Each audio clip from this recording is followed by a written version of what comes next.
اسے اس کی مصروفیات اور اپنی ذات سے بے خبری کی وجہ سمجھ میں آئی تھی۔ تبھی وہ ظالم کمرے میں آیا تھا۔ آنچل کو یوں زمین پر اسی حالت میں بیٹھا دیکھ کر وہ صحیح معنوں میں ڈر گیا تھا۔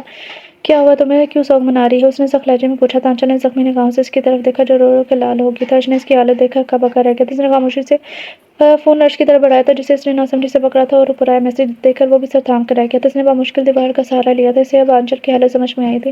کیوں عرش؟ کیوں کیا آپ نے ایسا؟ کیوں آپ نے اتنے بڑے گناہ کا ارتکاب کیا؟ کیوں اپنے ساتھ مجھے بھی اجاڑ کر رکھ دیا آپ نے؟ کیوں وہ ذہنی کیفیت میں چلائی تھی؟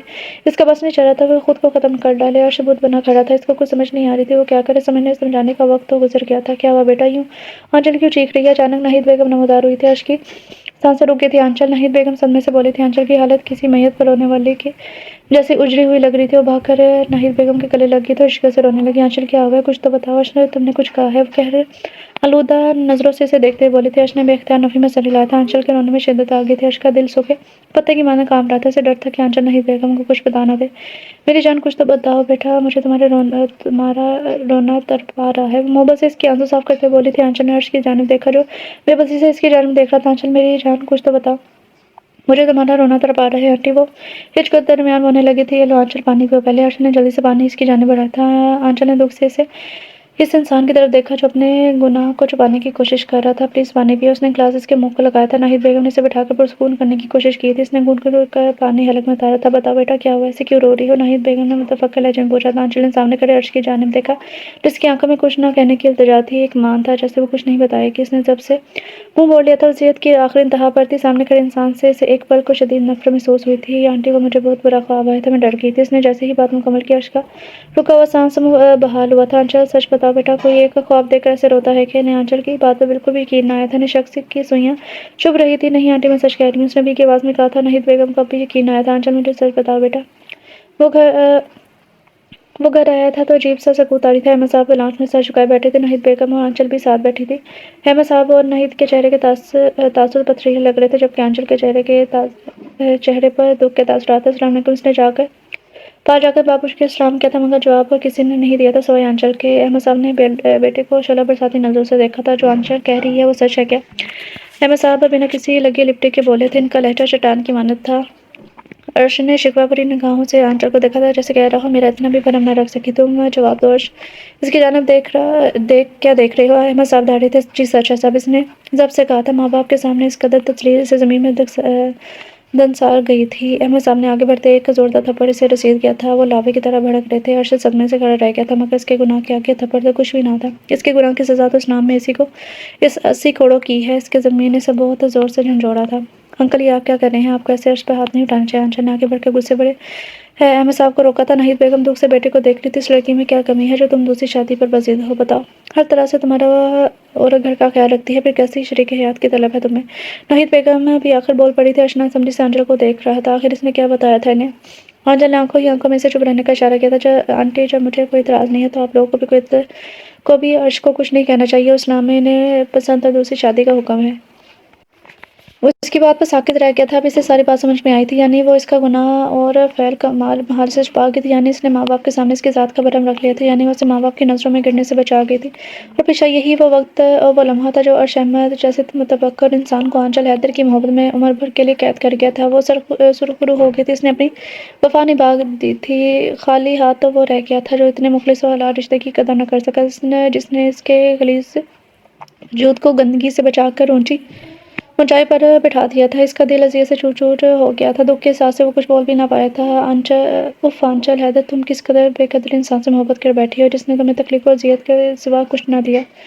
وہ اذیت سے سوچ کر رہ گیا تھا جو بھی ہے وہ لڑکی اس گھر میں نہیں آئے گی۔ تم اس کو جہاں مرضی رکھنا مگر ہمیں اس کی شکل بھی نظر نہیں آنی چاہیے۔ احمد صاحب سخت فیصلہ کن لہجے میں کہہ کر اٹھ کھڑے ہوئے تھے۔ ناہید بیگم بھی بیٹے پر ایک نگاہ ڈال کر اٹھ گئی تھی۔ وہ دونوں لاش میں اکیلے رہ گئے تھے مگر لبوں پر قفل لگے ہوئے تھے۔ کوئی بھی ایک دوسرے کو مخاطب نہ کر سکا۔ تم نے سچ کیوں نہیں بتایا آنچل؟ وہ کمرے میں آئی تو وہ اچانک بولا تھا۔ اس کے قدم رک گئے تھے۔ اس کی جانب پلٹی تھی۔ کیا بتاتی انہیں؟ آپ بتائیں۔ وہ بے بس سے لہجے میں بولی تھی۔ جو سچ تھا وہی وہ ہمت کر کے بولا تھا۔ پہلی بار اس کے منہ سے الفاظ نہیں نکل رہے تھے۔ دل پتال کی گہرائیوں میں ڈوبتا جا رہا تھا۔ اگر میں سچ بتا دیتی تو رسوائی صرف آپ کی نہیں میری بھی ہوتی۔ عرش میاں بیوی کو اللہ تعالیٰ نے ایک دوسرے کا لباس کہا ہے۔ اگر میں آپ کا پردہ نہ رکھتی تو کس کا رکھتی؟ آپ چاہے جیسے بھی صحیح مگر میرے شوہر ہیں۔ آپ چاہے مجھے بیوی تسلیم کریں یا نہ کریں مگر میں آپ کو شوہر تسلیم کرتی ہوں۔ اور روز اول سے کرتی ہوں ہم میں محبت کا نیا صحیح مگر احترام کا رشتہ تو ہے۔ وہ نرم لہجے میں کہتی اس کو اس رشتے کے تقدس کے بارے میں بہت کچھ باور کروا گئی تھی۔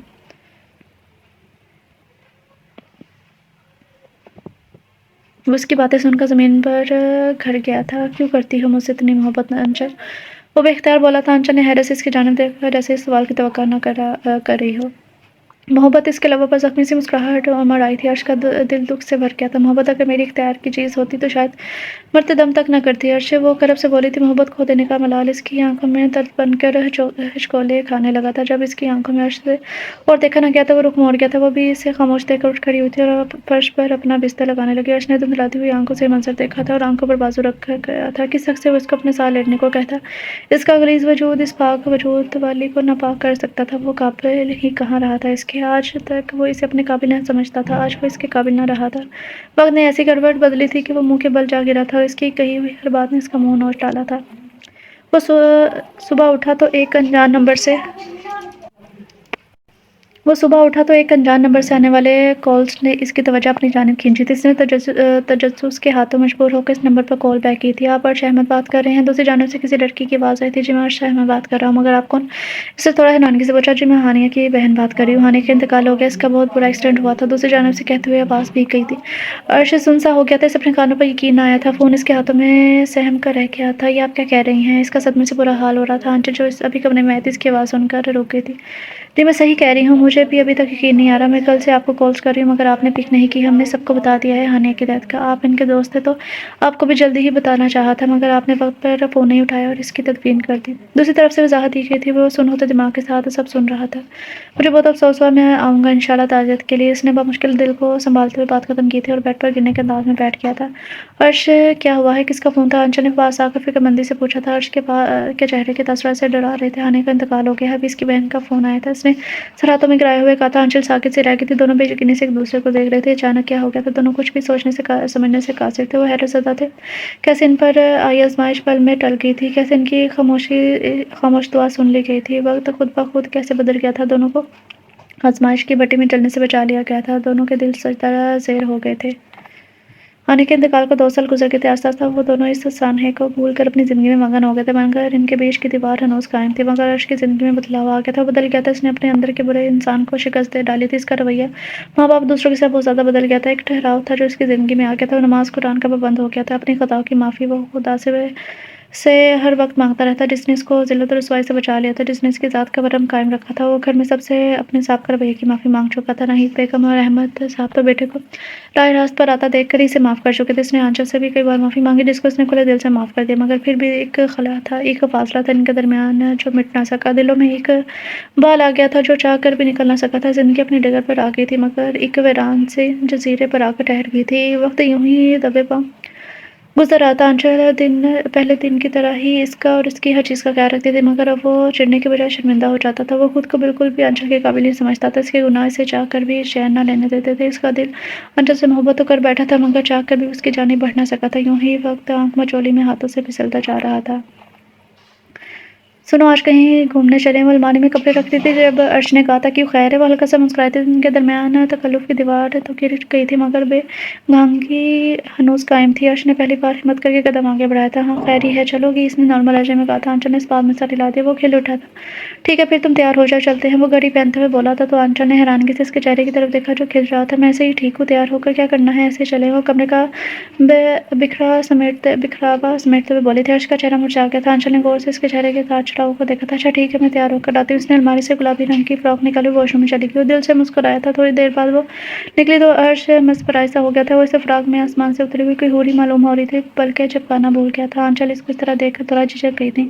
ماشاءاللہ بہت خوبصورت لگ رہی ہو، بے اختیار کہہ اٹھا تھا۔ انچل کے دل کی دھڑکنیں تیز ہوئی تھی، بے ترتیب ہوئی تھی۔ وہ چھوٹے چھوٹے قدم اٹھاتی آئینے کے سامنے آ کر بال بنانے لگی تھی۔ عرش اس کو دیکھنے میں مصروف تھا۔ دل بدلا تھا تو دیکھنے کا نظریہ بھی بدل گیا تھا۔ انچل اس کی آواز میں عجیب سی طرب تھی۔ وہ فوراً پلٹی۔ کیا ساری زندگی ہم یوں ہی گزار دیں گے؟ اس نے سیدھا دل کی بات کہی تھی۔ انچل نے حیرت سے اس کی جانب دیکھا جیسے اس کی بات کی توقع نہ کری ہو۔ کیا مطلب ہے آپ کی بات کا؟ اس نے انجان بندے پوچھا تھا۔ سمجھ تو وہ گئی تھی مگر عرش کے دل میں کیا ہے وہ جاننا چاہتی تھی۔ یہی کہ کیا یہ ہمارے درمیان ساری زندگی ایسا ہی رہے گا؟ وہ فاصلے سمیٹتا آہستہ کہا تھا۔ انچل کچھ نہ کہہ سکی مگر عرش کی اگلی جسارت پر وہ پتھر کی ہو گئی تھی۔ ہاں چلے حیدر، عرش احمد تم سے عشق کی انتہا تک محبت کرتا ہے، کیسے اور کب ہوئی یہ نہیں معلوم، بس ہوتی چلے گی، تمہارے صبر تمہاری محبت نے مجھے ہرا دیا۔ آج عرش احمد صرف اور صرف آنچل حیدر کا ہے اور آخری سانس تک اسی کا رہے گا۔ وہ اس کا ہاتھ تھامے گھٹنوں پر بیٹھا عاجزی سے بولا تھا۔ آنچل کی تو پوری کائنات تو رک گئی تھی، پورا وجود سماعت بن گیا تھا، غم و خوشی کے احساسات سے اس کی آنکھیں نم ہو گئی تھی۔ کتنا انتظار کیا تھا اس نے اس لمحے کا، اپنی پوری زندگی اس نے اس لمحے کے انتظار میں تیاگ کر دی تھی۔ بولو آنچل، کیا تمہیں اس گنہگار اس ناچیز کے ساتھ عمر بھر کے لیے قبول ہے؟ وہ پھر سے بولا تھا۔ آنچل نے نم آنکھوں سے اسے دیکھ کر اس بات میں سر ہلا دیا تھا۔ وہ خوشی سے جھوم اٹھا تھا، دونوں کی آنکھیں نم ہوئی تھی، بے اختیار وہ عرش احمد کے حصار میں سما گئی تھی۔ سکون و طمانینت دونوں کے رگوں میں سرایت کر گئی تھی۔ غموں کے بادل آخر ایک طویل مدت کے بعد چھٹ گئے تھے، محبت نے آخرکار اپنا منوا ہی لیا تھا۔ ختم شد۔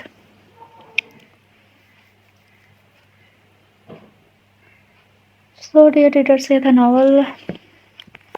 ناول کا نام ہے اتنا عرضہ نہ جان، اس کی رائٹر ہے اقصیٰ تحریم۔ ہاں تو آپ لوگوں کو کیسا لگا یہ ناول؟ چھوٹا سا ناول تھا، تو اس میں جو سبق دیا ہوا تھا وہ تو کافی اچھا تھا۔ تو آپ لوگوں کو ناول کیسا لگا؟ امید کرتی ہوں کہ پسند آیا ہوگا۔ تو ملتے ہیں کل نیو ناول کے ساتھ، تب تک کے لیے اپنا خیال رکھیں، خوش رہیں، اللہ حافظ۔